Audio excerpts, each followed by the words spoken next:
இட்லி தோசையோட தொட்டுக்க ஒரு காரசாரமான சட்னி இந்த மாதிரி ஒரு வாட்டி ட்ரை பண்ணி பாருங்கள். இது செய்கிறதுக்கு இதுக்கு கொஞ்சம் மல்லி, துவரம்பருப்பு, கடலைப்பருப்பு, உளுந்தப்பருப்பு, சீரகம், பெருங்காயம் தான் எடுத்துருக்கிறேன். இது எல்லாத்தையுமே நம்ம தனித்தனியாக வறுக்க போகிறோம்.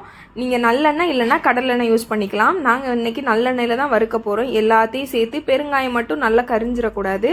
இந்த மாதிரி லைட்டாக வறுத்து எடுத்துகிட்டு நெக்ஸ்ட்டு ஒரு பெரிய வெங்காயம் எடுத்துருக்கிறேன், அதுவும் சேர்த்துக்கலாம்.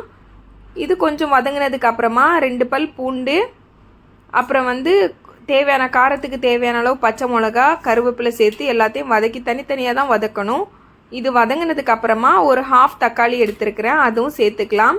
அப்புறம் கொஞ்சம் தேங்காய், கொஞ்சம் மல்லி இலை சேர்த்துட்டு கலருக்காக காஷ்மீரி சில்லி பவுடர், ஃபைனலாக ஒரு சின்ன பீஸ் புளி சேர்த்துருக்கிறேன், அவ்வளோதான். அப்புறம் தேவையான அளவு உப்பு சேர்த்துட்டு நல்லா ஆற விட்டு இதை ஃபைன் பேஸ்ட்டாக கொஞ்சமாக தண்ணி ஊற்றி அரைச்சி எடுத்துக்கலாம். சட்னி ரெடி ஆகிடுச்சு. அப்புறமா தாளித்து விட்டுக்கலாம். நல்லெண்ணெயை எடுத்துருக்குறேன் இன்றைக்கி தாளிக்க. நல்லெண்ணெயில் கடுகு, கருவேப்பிலை, அப்புறம் காஞ்ச மிளகா போட்டு தாளித்து ஊற்றியாச்சு. அவ்வளோதான், சூப்பரான சட்னி ரெடி ஆகிடுச்சு. தோசை இட்லியோட எல்லாம் ட்ரை பண்ணி பாருங்கள், சூப்பராக இருக்கும். நாங்கள் அன்றைக்கி ரவா தோசை தான் சுட்டிருந்தோம், அதோட வச்சு சாப்பிட்டாச்சு. செம்மையாக இருந்துச்சு. என்னோடய வீடியோஸ் பிடிச்சிருந்தா லைக் பண்ணுங்கள், ஷேர் பண்ணுங்கள், ஃபாலோ பண்ண மறந்துடாதீங்க. Tata bye bye, see you next time.